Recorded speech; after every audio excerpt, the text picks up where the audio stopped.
Học tiếng Việt qua truyện cổ tích. Cô bé lọ lem.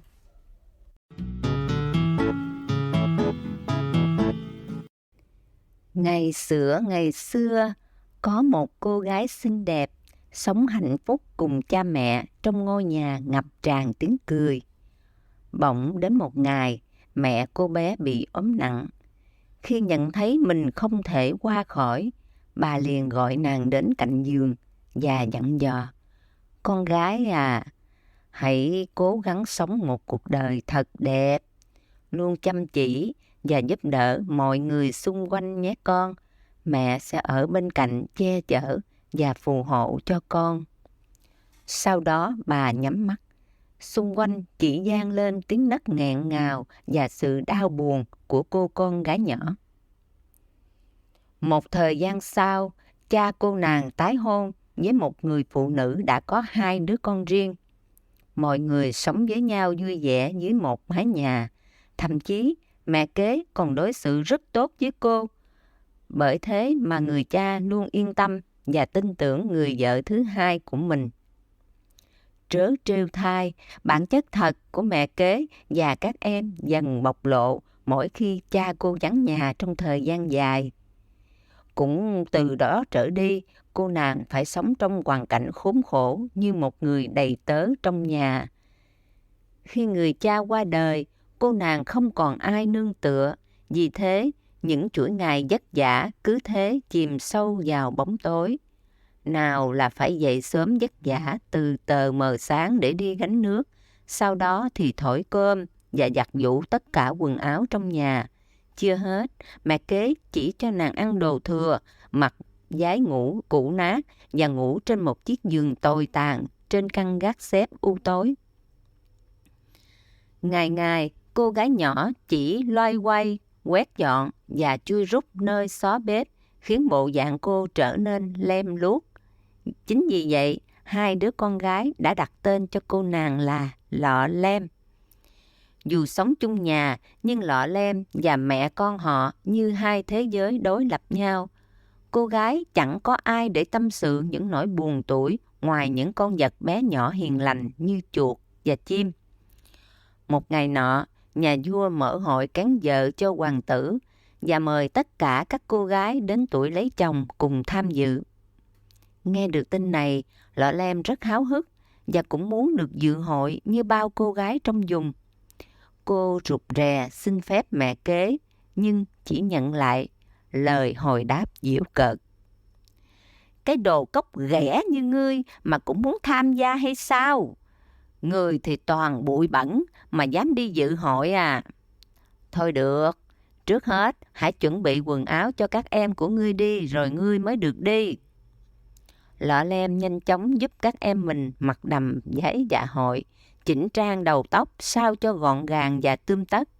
Sau đó, nàng chạy ra ngay và xin phép mẹ kế để đi chuẩn bị quần áo cho mình. Trái ngược với sự vui vẻ đó, mẹ kế bắt đầu trộn đậu Hà Lan và đậu đen với nhau, rồi bắt cô nhặt riêng từng loại. Lọ Lem vô cùng lo lắng vì sợ không kịp thời gian để đến buổi dạ hội. May mắn thay, những chú chuột và chim chóc đã giúp đỡ nàng phân loại đậu chỉ vỏn vẹn trong 30 phút.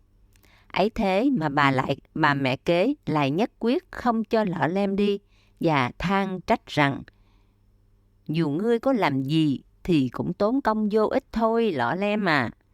Ngươi chẳng có nổi quần áo đẹp để mặc thì làm sao mà đi dự lễ hội được? Chả lẽ ngươi lại bắt chúng ta phải bẻ mặt với thiên hạ vì một đứa rách nát như ngươi ư?" Vừa dứt lời, bà ta cùng 2 cô con gái lập tức quay lưng và vội vã lên xe tiến tới cung điện để dự dạ tiệc.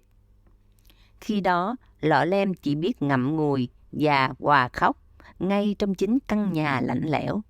Đột nhiên, có tia sáng lóe lên, một bà tiên xuất hiện, xóa tan mọi buồn phiền trong lòng cô nàng.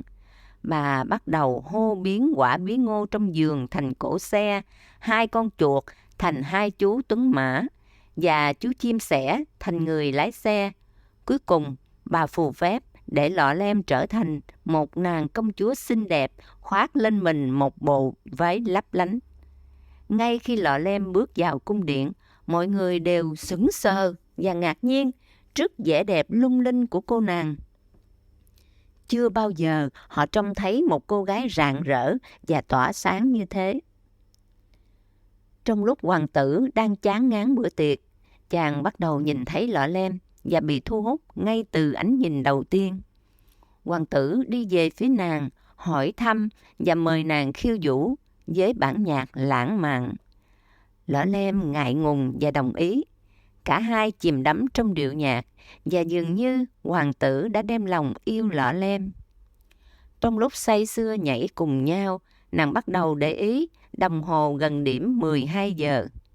Khi đó, Lọ Lem nhớ lại lời dặn của bà tiên là phải về trước nửa đêm. Cô vội vàng chạy đi và đánh rơi chiếc giày thủy tinh ở phía dưới bậc thang.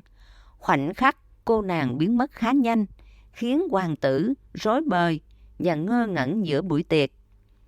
Khi phép màu biến mất, Lọ Lem lại trở về thân phận nghèo khổ. Cô tiếp tục sống dưới sự hành hạ của mẹ kế và hai người em. Tuy nhiên, trái tim của cô nàng luôn thổn thức, nhớ thương bóng dáng và giọng nói ấm áp của chàng hoàng tử. Về phía hoàng tử, để tìm ra người con gái trong mộng, chàng cho phép tất cả các cô gái trẻ thử dài. Nhưng ròng rã gần 1 tháng thì chẳng tìm được ai. Khi Lọ Lem nhìn thấy hoàng tử đang cầm chiếc dài, cô nàng vui mừng vì cuối cùng chàng đã xuất hiện. Mặc dù bị mẹ kế và các em ngăn cản, nhưng Lọ Lem vẫn may mắn được thử dài. Nhờ vậy mà hoàng tử đã tìm thấy vợ tương lai của mình. Sau đó, cả hai trở về cung điện và sống hạnh phúc trọn đời bên nhau.